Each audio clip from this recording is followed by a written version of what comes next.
Hello there, great person, and welcome back to Let's Dive into Warhammer 40k. Today we will try to find out a bit more about this dude, Guilliman. And yeah, this one was actually pretty hard to find a good video on. I don't know if I found a good one. So there was the suggestion of let me see, what was it? It was Adeptus Incredulus or whatever from Bricky, and I tried watching it, but it just didn't work for a reaction. Like, I'm sure it's a cool video, and I will probably watch it after this, but it's not like it just doesn't fit. It just didn't fit for a reaction. So I looked at other stuff, and I will now. Yeah, I picked the 40k theories video. I did a video reaction about their content before. I don't remember what it was, but I quite liked them. And so I chose to do a reaction to their video. It's called 40k Lore for Newcomers, which I still kind of am. Like, I'm starting to get a hang on something, but yeah, I'm still a noob, so... And yeah, who is Roboute Guilliman, 40k theory? So I just hope that this is going to be fun for you. It's hopefully going to be fun for me. Also, sorry that there was not that much content, but I had a long business trip. I actually went to see a quantum computer. That was very cool, very interesting. They are pretty far. They are farther in developing it than I thought, and it was pretty nice stuff. So... yeah, like in 10-20 years, we might have some quantum-enhanced processing units. Let's see. I mean, it looks good, but anyway, let's just start the video, have some fun, and I hope this choice is still great as well. And yeah, let's go.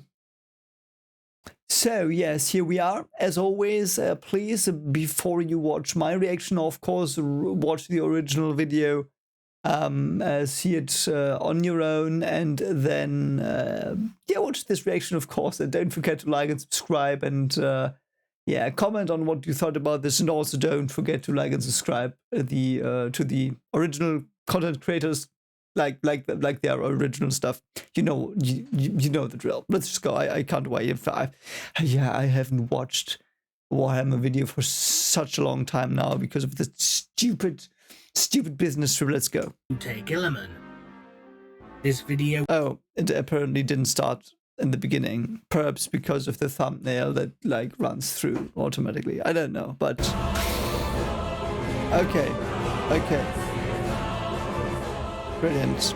That's loud, but epic.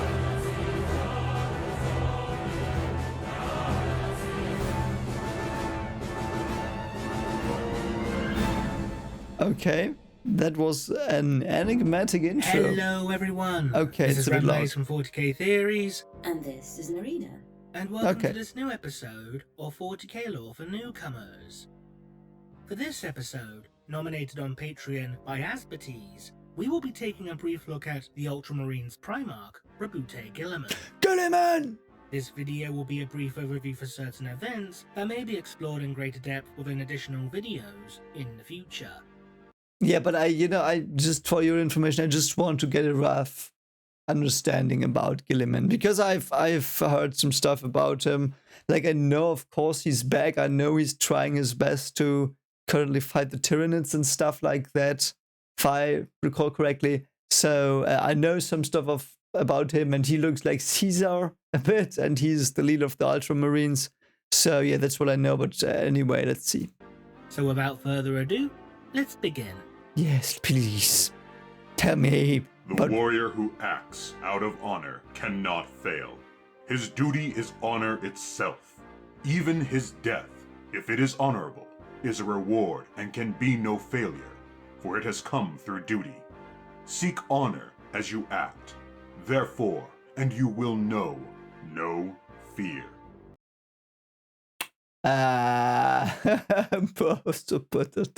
Okay, mate. So this gives me big Ned Stark or Byakuya Kuchiki vibes. like honor as the primal thing to strive for. I mean, fine. I mean, I like honor. Don't get me wrong. I don't get me wrong. I really like honor, and I myself hold it in like a pretty high regard. Like not on the top, but it's a very important thing, I think. But yeah, this looks or sounds almost extremist already. So let's see. Is he gonna be this for honor? I must kill you, dudes, or I don't know. Let's go. Roboute Guilliman, also known as Roboute. the Avenging Sun, is the Primarch of the Ultramarines Legion of the Legione Astartes, as Was like I thought. So how is it? Is our Ultramarines now a chapter? well as the Gene Father to all modern-day Ultramarine successor chapters. Yeah. Okay. Of Yeah, all his thanks. brothers, Guilliman is the sole loyalist Primarch to be currently active within the modern-day Imperium, Yes. acting as the Lord Commander of its vast military forces, as well as serving as the current Imperial Regent. Oh, I did not know that. So he's the regent. That means he's like the steward emperor. He also looks a lot like Caesar. I think I've seen, like, I mean, of course I've seen him before, but the Primarchs are still a bit like fuzzy, like they're like I can't discern them or whatever you say. Like I can't tell them apart. That's the word. I can't tell them apart like some of them. Like I know some, but yeah. So very cool. Not only is Guilliman a powerful and highly skilled there he warrior upon the looks kind of- battlefield, but he is also an accomplished diplomat and politician, and is also responsible for the creation of the sacred text known as the Codex Astartes, with many Space Marine chapters adhering to its tenets, even to this day. Ah, okay. Ever the pragmatist, Guilliman is also responsible for implementing numerous contingency plans in order to safeguard the Imperium.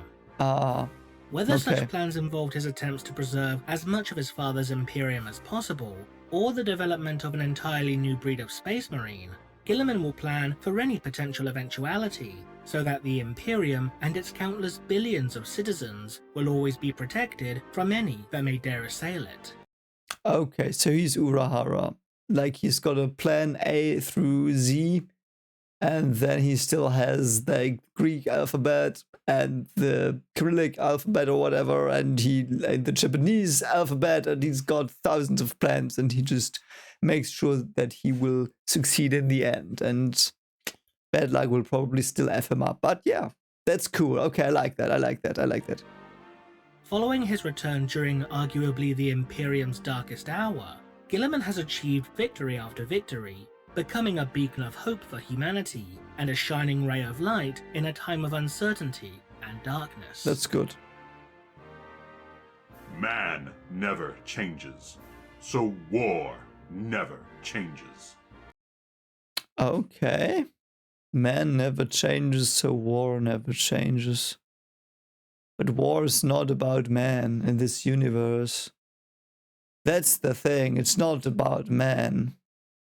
War amongst man is probably pretty well documented in the 40th millennium and the 30th as well. So, what does he mean with man? I mean, we know that man never changes. I get that as well, but why would war not change because men don't change? Like, I don't know. It's perhaps just a cool saying. Perhaps I'm thinking too much about this. During the final years of the Terran Unification Wars, the being that would one day become known throughout the galaxy as the Emperor of Mankind began the undertaking of his Primarch project. The Emperor would use his own genetic material to create 20 individuals that were effectively demigods. No, that's wrong. It's 18. There are only 18. What is she talking about? There are only 18. Do you know 20? That's so weird. Like, why assume 20? That's so, like, they probably just got it wrong. beings that were far larger, stronger, more intelligent, and charismatic than baseline humans, and even surpassing the Thunder Warriors and Custodian God in terms of sheer physical potential. Yes. These beings were to serve as the generals of the Emperor's armies as the Master of Mankind began planning for his great crusade to bring all the worlds that had been colonized by humanity under the banner of his Imperium. For the Empire! However, before the Primarchs could fully mature, a tear within the fabric of reality would appear within the Emperor's gene labs, and the malevolent beings known as the Chaos Gods would scatter the capsules containing the infant Primarchs across the vast expanse of the galaxy. How did that happen, by the way? How exactly did that happen? Because someone told me in the last video when I was talking about the Eye of Terror, someone told me that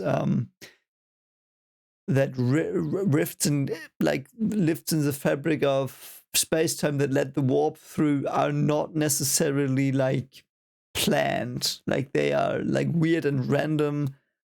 And I don't know the Chaos Gods well enough. I still don't know how much of a personality they really have or how much of a hive subconscious thing they are. So who exactly was responsible for this event? And what exactly happened? That's so weird. The capsule containing Roboute Guilliman would come to land upon Macragge, a world located deep within the eastern fringes of the galaxy. Yes, I remember Macragge. I remember. Oh, yes, and I remember he's from there. Oh, yeah, I'm so dumb. I'm sorry, I'm so dumb. Yes, of course he's from there. Oh, poor Macragge. What is known today as Ultima Segmentum. The young Primarch would be discovered by a group of noblemen as they embarked upon a hunt within a region known as Horus Falls.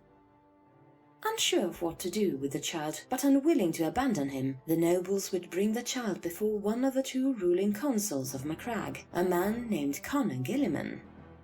Okay. Seeing something special in the young child, Connor would adopt the Primarch and name him Roboute. That is cool that they add this fan art here. I like that. That's a new touch. It's a very cool touch. I like that. So someone sat down and painted this. Like, that's very cool. I like that. I love it when stories inspire people to like create stuff like this. Very, very, very cool. But a question I just had is like, okay, so they were 18, just 18. So 18 Primarchs were scattered, and they like hit some planet surfaces, whatever. So could they have died? I mean, of course they didn't, because then the story would make no sense, but could they have died, or were they so strong that it's almost impossible that they could have died because of their genetic makeup? Which in the local dialect translated to Great One. The task of raising Roboute would fall primarily to Connor's steward, Tarasha Uton, who would serve as a mother figure to the Primarch. Yeah, they were banging. Sorry. Sorry for being blunt. Look at them. Can't tell me otherwise. Thanks to his enhanced physiology, Roboute would rapidly grow into a man that sported great physical prowess as well as a profound intellect, and soon the Primarch would impress his elders with his knowledge and insights in arts of science, history, philosophy, politics, and military tactics. Yes, he really gives off this vibe of being a philosopher, like this ancient Roman noble, wise man. That's exactly what I get from him. Like, from the way he looks Caesarean. I don't know if that's a word. I mean, it's a word in German, so I don't know if it's a word in English, but he looks like very ancient, but like full of wisdom and still young, and I like his design. It was his proficiency in the latter that led to he looks like Caesar, with leading a military campaign into the mountains of the Illyrium region in order to pacify the primitive tribes that had been terrorizing many of the more civilized provinces for decades. Okay. Rather than engage the Illyrians in a prolonged conflict, Guilliman chose to use his intellect and diplomatic skills to put an end to the threat. After challenging their chieftain to a duel, the Primarch would seek only to defend himself against the chieftain's onslaught, preventing his foe from landing any of his attacks until... It sounds like Paul versus what's his name? The Fremen he kills. Jamis. Yeah, Paul versus Jamis vibes here. they finally succumb to exhaustion.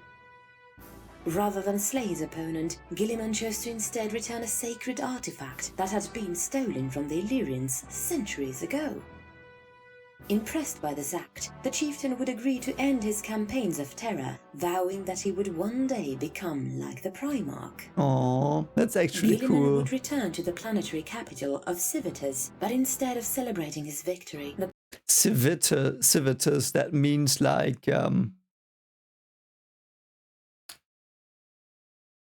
civil, like it's the noun for civil. I don't know the English word, but it's like what it sounds like.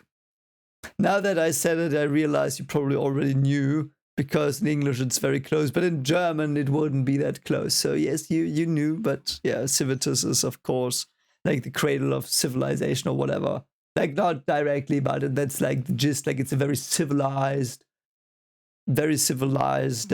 capital of the planet, whatever you call a capital of a planet. Planetal, I don't know.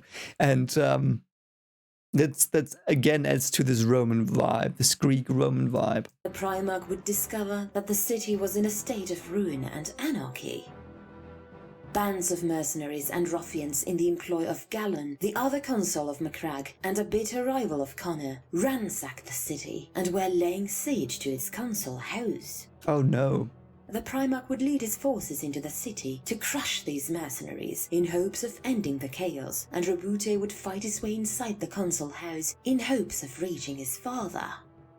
Oh no, he Roboute died. would find Probably. co-consul Galen, who began to explain the situation to him, claiming that these mercenaries were being coordinated by those who strove to benefit from Connor's legislative policies. Galen would lead the Primarch to Connor's last known location, but Roboute would reach his father too late, as Connor had had his throat slit and would die in his adoptive son's arms.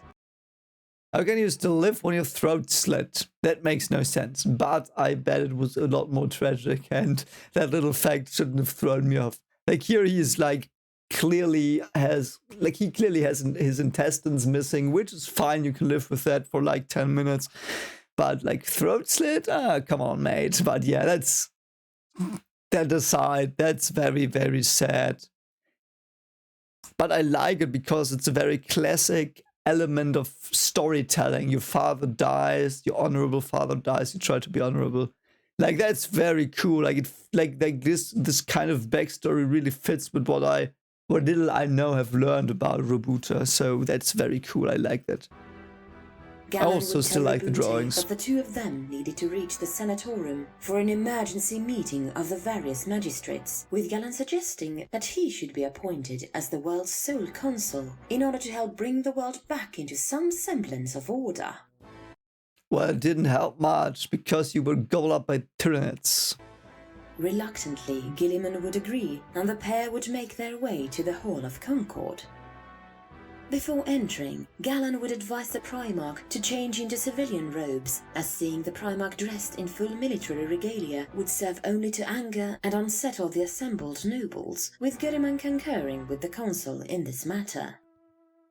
As he changed his attire, the serf that brought the Primarch his robes attacked Guilliman, revealing himself to be an assassin. An assassin! Yeah, but Guilliman probably just effed him. Like, sliced him in half or in 4 things or whatever. Guilliman would learn that all the carnage wrought throughout the city and the death of his adoptive father was in fact a part of Galen's scheme to become a tyrannical dictator. Guilliman would easily dispatch the assassin before entering the Hall of Concord, witnessing Galen delivering a speech to the Senate about how both Roboute and Connor had died as a result of their arrogance. You know what? What a stupid assassin. It reminds me of this meme about Elder Scrolls. Where there's like this thieving a-hole that like is like, oh, did you see that guy just like got a dragon? Let's mock him. It's so fucking stupid. But yeah, that's like, I really like the drawing as well of his like the coat, this ultramarine colored coat. Yeah, you're gonna have a bad time, weird console guy. The Primarch approached the podium and confronted Galen, who Yes. in shock, anger, and frustration would eventually confess to his crimes. That was easy, but I like it. Despite being tempted to strike down the man who murdered his father, Guilliman could not, declaring to the assembled nobles that to pass judgment is not the task of a single man, and implored the Senate to vote. Needless to say, the senators and nobles that had assembled would declare Galen a traitor, who would be taken away to be executed for his crimes. Impressed Yeah. with his ability to act both rationally and calmly in the face of the man who murdered his father, the nobility of Macragge would unanimously vote for Roboute to act as the world's sole consul, with the Primarch declaring before them that Macragge would endure. Oh, that's oops. I mean, it didn't, but sorry. Oh God, it's so bad. It's so mean. I'm sorry that I'm laughing. It's such a tragic story, and in the end, they get effed by some bugs. But so God, don't know why I find this so funny. But yeah, they never unanimously voted. No one unanimously votes. No one does. Doesn't exist if they are free. Sorry, It is I'm the pressing great X. irony of the legions Astartes, engineered to kill, to achieve a victory of peace that they can then be no part of.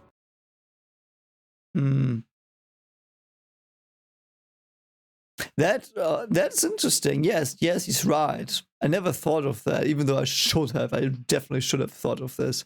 So Astartes, of course, soldiers. And what happens to soldiers if the war's over? Like, it's not very fun for them. They sometimes don't even get paid leave or whatever you say. Like, they don't get money after they are ending their service. So where was it? There is this book called it's my favorite book, favorite sci-fi book. It's called Forever War, the Forever War. And there's the soldier as well. And in the end, he comes back home and everything has changed and there are no soldiers needed anymore. Like, there's a scene like that, I'm pretty sure. And it's like very like, what's going to happen now? Like, if you fought your whole life and the Astartes are like per definition bred to fight and conquer. And of course, they can always conquer new stuff. But yeah, they are not for the peace times. They're not for the peace times. That's actually pretty sad. That's actually pretty sad.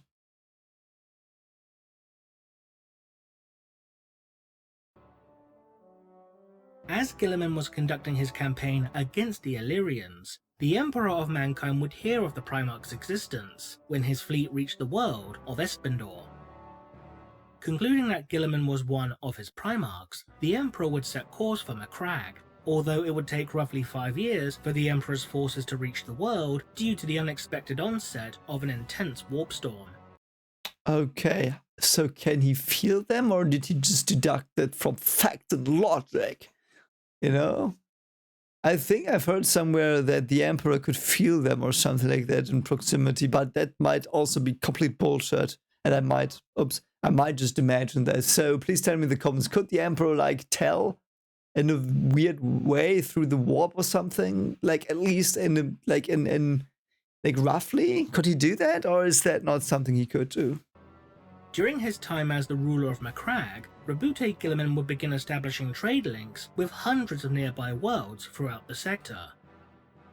Thanks primarily to his unparalleled diplomatic skills, the Primarch would eventually integrate these worlds into an empire that would become known as the Realm of ULTRAMAR. Wow, 500 worlds. 500 worlds and bordering realms. ULTRAMAR. Oh, I'm sorry, I have to speak Latin again. ULTRAMAR Regnum. That's so cool. the kingdom, like, or the regency of Ultramar. or the 500 worlds. The Emperor's forces would finally arrive within orbit of Macragge, and the Master of Mankind was impressed with the prosperous empire that his gene son had cultivated. He was like, oh wow, you didn't like do a weird thing where you like created cults that killed other things. Good on you, son, I like you. Upon meeting his creator, Guilliman would swear fealty to him and the Imperium. Just like that? Is there some, if you know, tell me please, is there some backstory about this? Because this is a thing that happens too fast in this, too quickly in this story. There has to have been some things like, what did Guilliman think when his father arrived, when his father talked to him to perhaps even abandon his place as a regent or whatever he was.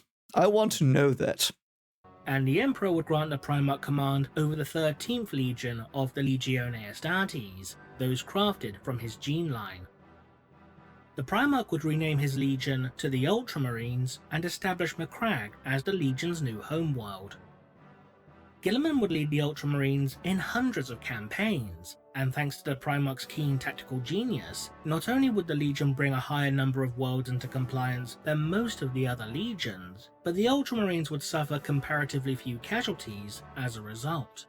Yes, that's also the thing. Again, mirroring Roman and Greek, what do you call it? Crusades, not crusades. I mean, of course not crusades, don't get me wrong, but right, like something like a crusade without religious undertones. What is it called?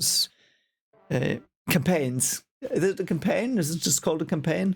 So like with the way he's characterized here, it would make sense in the story that he would like be very successful as a leader, as a warrior, as a tactician. He reminds me a lot of Caesar. Like this reminds me a lot of how Caesar was depicted or how Caesar depicted himself in the Bellum Gallicum, where he talks about how he conquered or fought the more northern tribes.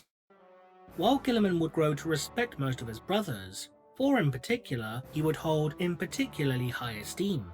Roboute of the Imperial Fists, Ferrus Manus of the Iron Hands, Leman Russ of the Space Wolves, and Sanguinius of the Blood Angels. Sanguinius! These four brothers, which Guilliman dubbed the Dauntless Few, were regarded by the Ultramarines Primarch as being the most dependable and trustworthy of his brothers, and Guilliman believed that, with the aid of any one of their legions, the Ultramarines would be capable of defeating any foe.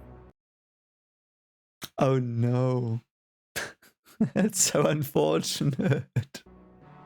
When Horus, the Primarch of the Lunar Wolves Legion, was named as War Master by the Emperor, Guilliman would fully support the Emperor's decision, as he genuinely believed from a purely logical standpoint that Horus was the best candidate for the position. Horus has 4 eyes on his armor. He looks like a demon already. What were you doing? Horus in turn would grow to value Guilliman's skills and counsel as a tactician. Oh, that's However, nice. one event that would have profound consequences for Guilliman and his legion would be the Scouring of Monarchia. I have heard Monarchia before, but I don't remember what it was. So don't be mad at me that I don't remember, but I have heard the name. Wordbearer's Legion, against it's the Wordbearer stuff. the Emperor's wishes, would raise various churches. Yeah, I'm sorry, of course, it's the... as you see, I'm not good with names. It was the one where the Emperor made the Wordbearers be, like, bow down and stuff like that, and where he humiliated them. A story which I really want to read or listen to, but yeah. Churches and cathedrals dedicated to the worship of the Emperor as a god.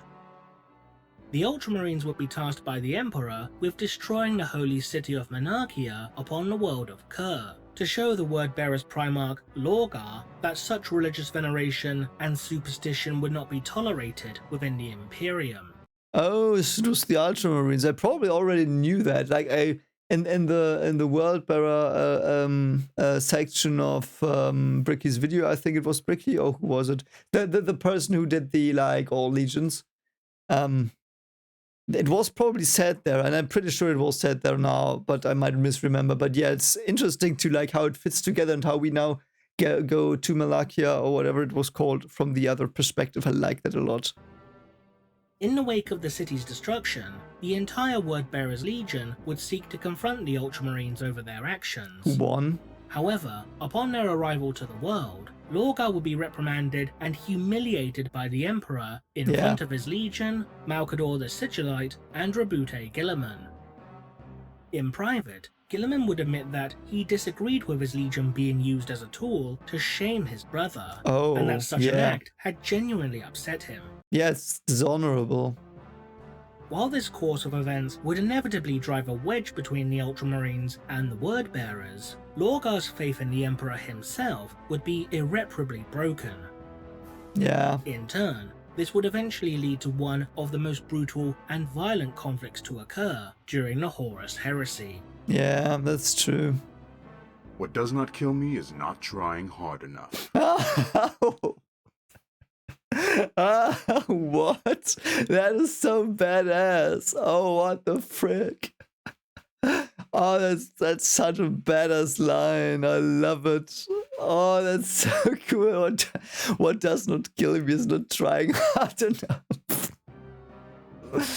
Oh man, I love Following it. Horus's decision to rebel against the Emperor, the Warmaster would begin making plans to deal with those legions that he believed would never be swayed to his cause, so as to prevent them from reinforcing terror when Horus decided to launch his assault upon it. To this end, the Warmaster would inform Guilliman, who at this point remained unaware of Horus's treachery, that both the Ultramarines and the Wordbearers were to muster against an Orc incursion within the Viridian system. Is the Viridian system the big brother of the Viridian forest, though? Will there be a kitten pie infestation? Perhaps. The Ultramarines mustered their forces upon the world of Kolth. The Wordbearers would launch a surprise assault against Guilliman's forces, inflicting heavy casualties on the 13th Legion. It would be revealed that the Wordbearers had underestimated their foes, as despite the losses suffered by the Legion, the Ultramarines continued to battle fiercely against the traitors. I like that a lot. Like, I've not seen that played out very well in media. Perhaps I'm forgetting something, but I might not. So it's like basically Order 66, but it is done against an entity that is capable of planning and tactics and all that stuff. So how would it work against someone who like very quickly gets that something's like coming at them? I would have loved to see that in a movie or something. So let me know if something like this has ever been like depicted in media. Like other than this, I like this. So because it seems like Logar Dawn was, I hope it's his name. I'm sorry if it's not. What was like, yeah, let's just attack the Ultramarines. Let's go. And Guilliman was like, wait a moment, why are you starting to backstab me? Tactics! You know, it's so cool. Lorgar would attempt to assassinate his brother by summoning a demonic entity upon the bridge of Guilliman's flagship, Macragge's honor, eventually forcing the Primarch to be dragged into the void. Oh, that is nasty. By the way, you wouldn't like freeze or explode, you would just lose all your water as far as I know. Despite lacking a helmet, Guilliman would continue his fight against the Wordbearers, dispatching countless numbers of them single-handedly before returning to his ship. Yeah. I need that. I need that in a movie or something, because that makes sense. Like, you don't die in space. You have 2 minutes until you die. Because there's this myth of freezing in space, and that's bullshit. Like, that's absolutely stupid. Because to lose your warmth, so to speak, of your skin and stuff, you need contact to things, and there are no atoms in space, so you can't like your warmth doesn't go away. You suffocate, you depressurize, and like all the liquids inside of you start to like leak out and stuff. It's very, very disgusting, but it's not like you don't freeze to death or something, or you don't instantly explode. But yeah, it's so badass. Like, I like that. It makes a lot of sense that he does it. It's very badass. As the battle for Calth came towards its conclusion, Cor Pharaon, the first captain of the Wordbearers and adoptive father of Lorgar, would attempt to sway Guilliman to the traitor's cause, despite having a chance to assassinate him. What an idiot. However, the Primarch would remain loyal to the Yes, of course he would. Like, he's the definition of loyal. Are you an idiot? And would even rip one of the traitor's hearts from his chest, forcing the Wordbearer to flee. Ha! Guilliman Asshole. then vowed to hunt down and kill Lorgar for his treacherous actions. Following the battle, Guilliman's forces would journey to the outer fringes of Ultramar, as the Primarch had learned that whilst his forces were occupied at Calth, Lorgar, alongside the World Eater's Primarch Angron, had launched what was deemed a shadow crusade against the Ultramarines, hoping to lay waste to as many loyalist worlds as possible. Oh god, Macragge is really something. Oh, I wouldn't move there. First they get effed by these dudes, then they get effed by Tyranids. Never live there, like, it's not worth it. Even you can paint your houses blue. Guilliman would eventually pursue Lorgar to the world of New Syria, the world Angron had landed on following the Primarch's scattering, and would face off against the Wordbearer's Primarch in combat. Despite Lorgar being considered the weakest of the Primarchs, Guilliman was surprised at how strong and capable in battle his treacherous brother had become. The Ultramarines' Primarch would have bested Lorgar there and then, were it not for Angron's interference. Oh, what an asshole. The sheer savagery of Angron proved to be too much for Guilliman, and were it not for the timely arrival of his gene-sons, the Lord of Ultramar could very well have perished, though thankfully he would escape and live to fight another day. Angron was the rage guy, right? Like, I know, like, was he the rage guy? I think he was probably the rage guy. Following a sorcerer's ritual that led to the creation of Ruinstorm, Guilliman feared that Terra itself had been lost due to a loss of contact. Yeah. Seeking to preserve as much of his father's Imperium as possible, the Primarch would begin the creation of what he deemed Imperium Secundus. Oh, Thanks that's to a cool. piece of ancient Xenos technology known as the Pharos Beacon, numerous Imperial forces were able to navigate through the Ruinstorm in order to reach Macragge. The Dark Angels Legion, led by their Primarch Lionel Johnson, would soon arrive in the orbit of the... So they knew. Okay, so Lionel came back, I know that. I mean, is he already back? Is he teased back? Like, how does it work? Will there be a book? I know there's a book about Lionel. Is that already out? And I'm confused. I don't know how that works. But I know he's coming. He's coming back, or he already came back. Wow. So, oops. Sorry, I'm a bit twitchy. But that's... So they of course knew each other, but I want to see them interact a bit. with Johnson being initially distrustful of his brother's motives. Despite being the founder of Imperium Secundus, Guilliman did not wish to be declared as Emperor, fearing that to do so would make him appear as vain and power-hungry as Horus. That is true, Instead, yes. despite his own misgivings towards his brother, Guilliman urged for Johnson to bear the title, but Oh, wow, yeah. Yeah, okay, that's cool. Also, feels, like, because I don't really know his character, but it feels in character for Guilliman. He's the honorable guy, he's not like, I want power, he's like, yeah, you probably are a good person, like, a good fit for the position. the Lion was equally hesitant to do so.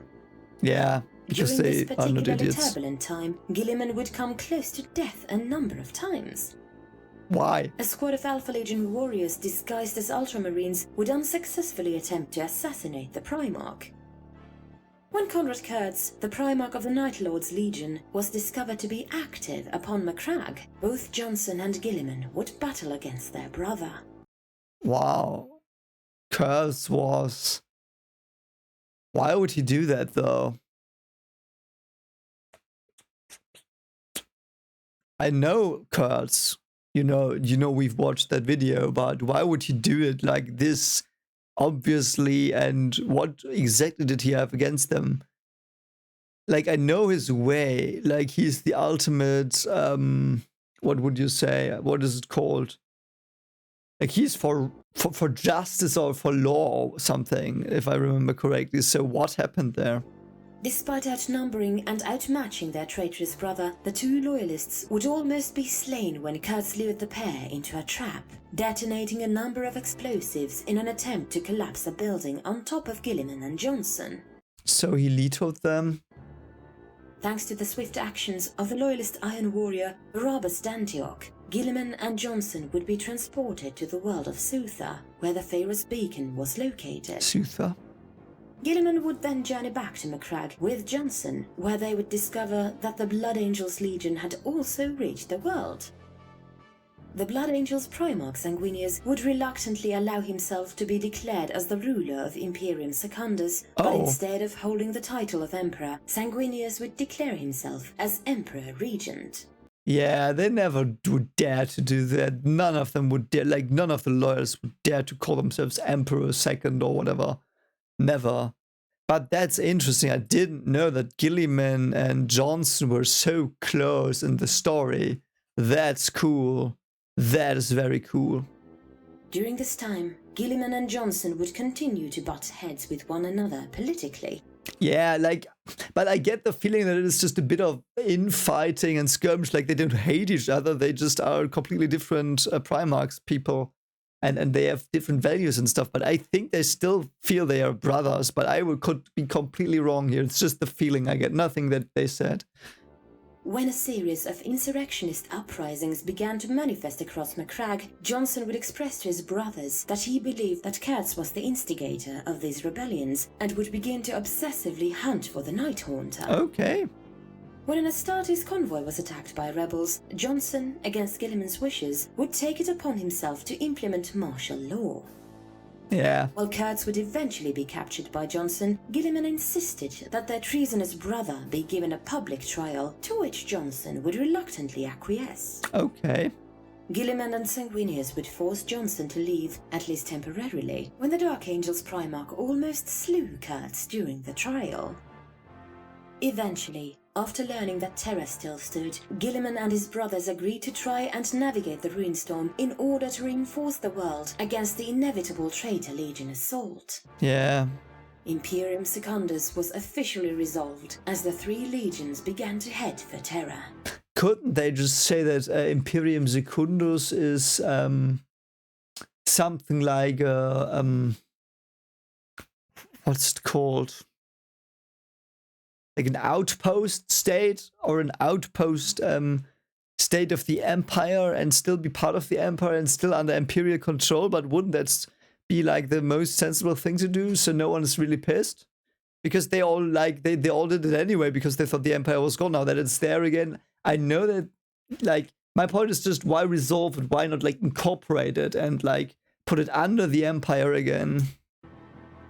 But This would perhaps that's what they eventually lead mean. towards the Second Battle of Davin, and in turn create a breach in the storm that allowed the Blood Angels to reach Terra, while the Ultramarines and Dark Angels held traitor forces at bay. After the Ruinstorm dissipated, the Ultramarines would begin their slow journey to Terra.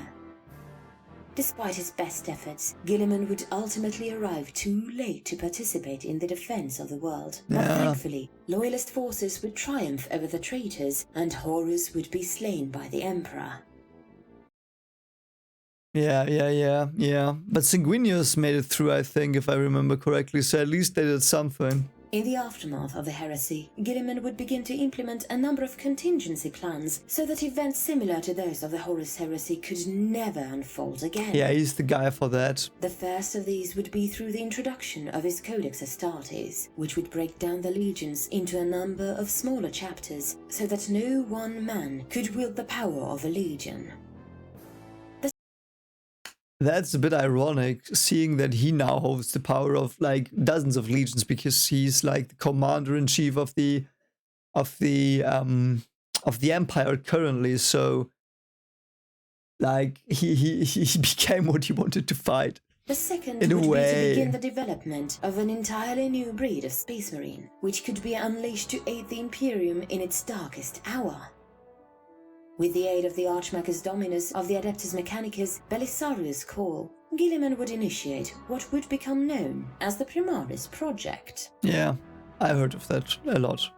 They shall be pure of heart and strong of body, untainted by doubt and unsullied by self-aggrandizement. They will be bright stars on the firmament of battle, angels of death whose shining wings bring swift annihilation to the enemies of man. Yeah, cool. So it shall be for 1,000 times, for 1,000 years, unto the very end of eternity and the extinction of mortal flesh. Okay. Yeah, he's pretty adamant on producing his ding-dongs. That's cool. Not long after the culmination of the heresy, Guilliman would lead his Gene Sons in a number of campaigns against the traitor legions during the Great Scouring. During the Battle of Escrador, Guilliman would lead the Ultramarines in an assault against the Alpha Legion, where he is rumoured to have slain their Primarch Alfarius in single combat. Yeah, I think we don't know that though. Although the veracity of such a claim is still debated. Yeah. Later, Guilliman would lead a host of Ultramarine successor chapters against the Emperor's children. What is that? He looks like a Spider-Man asshole. Who is he? During the Battle of Thessala. Guilliman would lead a boarding action against the traitor's flagship, meeting his treasonous brother Fulgrim in the heart of the vessel. However, Fulgrim had by this point ascended to demonhood, and would ultimately prove victorious in their duel, with the demon Primarch slitting Guilliman's throat with one of his poisoned blades. Distraught at the sight of their Gene Father falling in battle, the Ultramarines would swiftly withdraw. See, he immediately died from that. Not like also his father died the same way, which is interesting. His father also died in honor, I guess, through a coup, and Guilliman died through a coup as well. Probably meaningless, but that's an interesting thing. That's an interesting parallel. I like that. It's probably meaningless, but I like that. Like, he died the same way his father that he looked up to died, and now he's the father of the Primaris. Allowing Fulgrim to escape. Unable to treat their Primarch's wounds, Guilliman would be interred within a stasis field in a last-ditch attempt to save his life. Yeah. Guilliman's body would be placed within a great shrine located within the Temple of Correction upon Macragge. This shrine would go on to become one of the holiest sites throughout the entire Imperium, with countless thousands of pilgrims flocking to pay their respects to the Primarch for his sacrifice on a regular basis. Yeah. For the next 10,000 years, the Primarch would remain in stasis, trapped in a limbo between life and death. And yet, this would not be the end of the Primarch story. In late M41, during the final hours of Abaddon the Despoiler's 13th Black Crusade, the Primarch would return to the world of the living once more. Do you want me to react to an Abaddon lore video? I think I've asked you that before, but because of my schedule, some things got mixed. And I will do Warhammer next. I think I've got this most powerful weapons because they have this Black Fortress thing that they used. They've got it there, and I want to know more about it. But yeah, if you want me to react to Abaddon, suggest a video perhaps, because I would be interested in that. And I've said that before, but that's something I really need to do. Thanks to the science of Belisarius Call and the sorceress abilities of the Eldari witch Ivrain, Guilliman would awaken from stasis, clad within the life support systems of the Armour of Fate and wielding the sword of the Emperor himself. Wow. When the Primarch awakened, he did so during the midst of a great battle between the Ultramarines and the Black Legion. Yeah, it's probably in a story. That sounds like the typical thing in the story. They fight in front of him, this big skirmish. Hope seems to be lost, and suddenly he rises and just starts shitting on the opponents and the enemies. That's not literally, of course, but you know what I mean. Seeing that his Gene Sons were engaged in battle, the Primarch would enter the fray. With their Primarch fighting by their side once more, the Ultramarines would succeed in driving away the forces of the Black Legion, who had been completely broken by the sheer ferocity of the Primarch. After learning of the changes that had occurred throughout the Imperium during the past 10,000 years, Guilliman would grow disgusted and disheartened at how backwards and superstitious his father's empire had become. Yeah, I get Eventually, that. Because he is also in a way a symbol for ancient, like this reminds me of, again, I repeat myself, but it reminds me of ancient Rome and what came after, like the Dark Ages. Primarch declared that he would lead a crusade to Terra in order to speak to his father, with a coalition of Imperial forces accompanying him.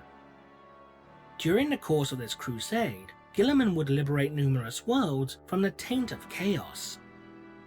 Eventually, the Primarch's forces would be driven into the warp space rift known as the Maelstrom, following an ambush by the Thousand Sons traitor legion led by their demonic Primarch, Magnus the Red. As Imperial forces attempted to navigate their way through the Maelstrom, Guilliman would be taken prisoner by the Red Corsairs Chaos Space Marine warband after being defeated by the Lord of Change, Kairos Fateweaver. The Lord of Change is here! The Primarch, along with several other members of the Imperial expedition, would be incarcerated within the Blackstone Fortress of the Chaos Lord, Huron Blackheart. However, Guilliman and the other loyalists would escape through a webway gate, thanks to the intervention of the Eldari Harlequin Salandri Veilwalker and the mysterious Dark Angel known as Cypher. Okay, so those are probably two characters I should remember, but I won't. So sorry if I don't remember them. Though I like Harlequins, they seem cool. With Guilliman even managing to defeat the demon Scarbrand in the process.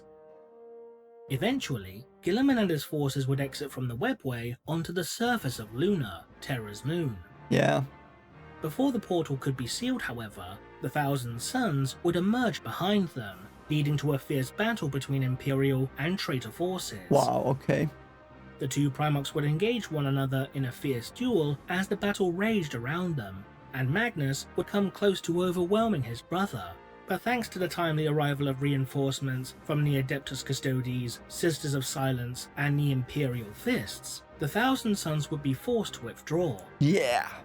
The Loyalists would then journey to the Imperial Palace and would aid the Custodes in their defense against a mass demonic incursion during the Second Battle of Terra. As this battle unfolded, a colossal warp tear would be created, spreading across the vast expanse of the galaxy, splitting the Imperium in two, with the two halves eventually being documented as Imperium Sanctus and Imperium Nihilus. So the Holy Empire and the Empire of Nothingness. Following the culmination of the battle, Guilliman would lock himself away within his father's throne room, where he would remain for several days and nights in conversation with the Emperor. Yeah, wow. Upon emerging, Guilliman Guilliman would be appointed as the Lord Commander of the Imperium, as well as the acting Imperial Regent, with the Primarch even being regarded as the living hand of the Emperor. Yeah. The new regent would go on to not only unveil the fruits of his Primaris project, the Primaris Space Marines, but would also declare the start of a new crusade to liberate the galaxy from the taint of chaos, known as, and the Tyranids, don't forget them, the Indomitus Crusade. During the course of this crusade, Guilliman would begin to make many alterations to the Codex Astartes in order to accommodate the addition of Primaris Marines. As the forces of the Crusade made their way across the galaxy, thousands of worlds would be cleansed of chaotic taint, and Space Marine chapters would be reinforced with the addition of Primaris recruits. Nice.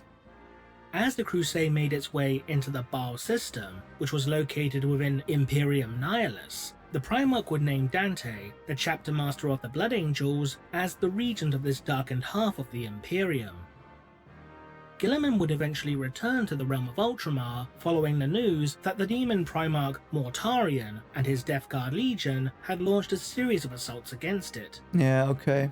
This would lead to a series of battles known within Imperial records as the Plague Wars. Okay. Guilliman would defeat his corrupted brother upon the world of Iax, forcing the Death Guard to flee. Since then, Guilliman has led his Gene Sons into battle against countless foes, with his presence inspiring those loyal to the Emperor and bringing fear to those in service to chaos. And that concludes this episode of 40k Lore for Newcomers. Yeah, okay. So, yeah, I think that was it. Um, that was awesome. I was very reluctant on like choosing someone I didn't know to tell me stuff about Guilliman. And I was, like I said in the beginning, I took a long time to find a suitable video because I tried Bricky's podcast thing, but it was too full of memes, and I didn't feel.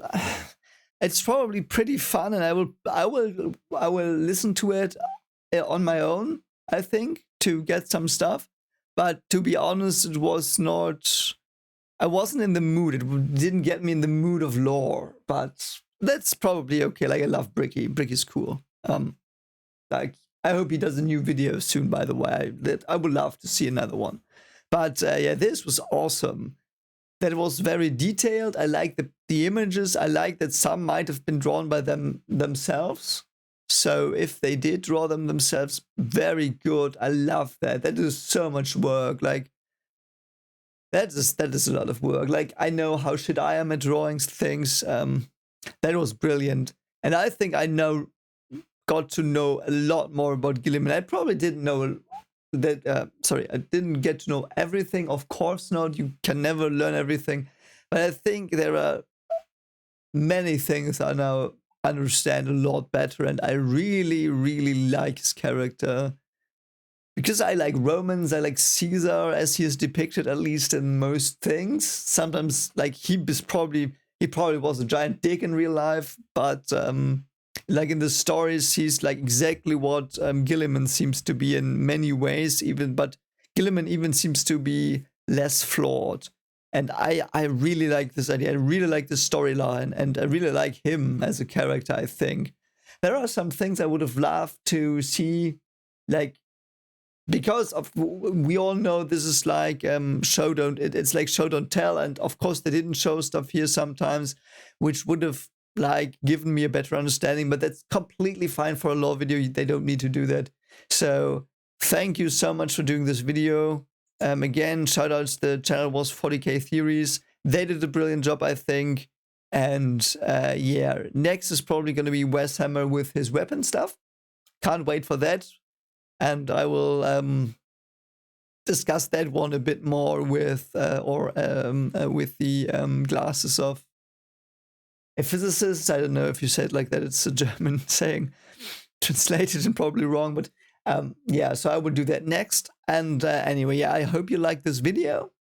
And again, I'm sorry that I wasn't putting out some content, but there was a lot of work to do, and the quantum computer stuff and the setup there, and it was very, very exhausting, and I wanted to spend some time with my wife and children as well. So that's how life goes. But yeah, thanks for watching. Hope you enjoyed it, as I said, and consider liking and subscribing if you like this content. It helps a bit, and I hope I see you soon in the next video.